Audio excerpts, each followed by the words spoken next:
Good evening and welcome to the Business Day. I'm Herman Green. Consumers will have to dig deeper to pay for fuel this week. That as Petrojam has hiked the price of a litre of gasoline by $1.48. The increase pushed the price of the fuel to the highest it has been in 3.5 years.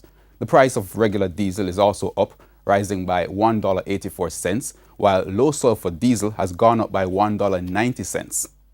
Now, kerosene is up $3.37. Propane cooking gas will cost $1.59 more. Butane is up by the same amount. In the meantime, the price of oil climbed Wednesday to settle at its highest in 40 months.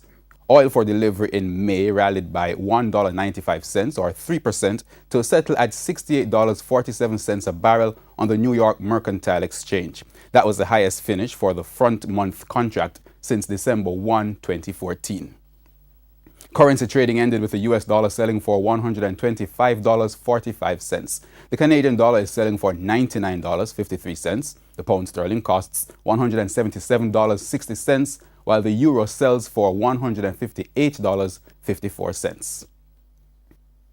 The JSE index gained more than 2,285 points, while the junior market index gained 11. Stocks posting gains included AMG Packaging and Paper, Carreras, Grace Kennedy, Jamaican Teas, Kingston Wharves, Lasco Manufacturing, Proven Investments, and Wysinco Group. On the losing end were C2W Music, Siboney Group, Jamaica Broilers, Palace Amusement, Sagicor Group, and Stationery and Office Supplies.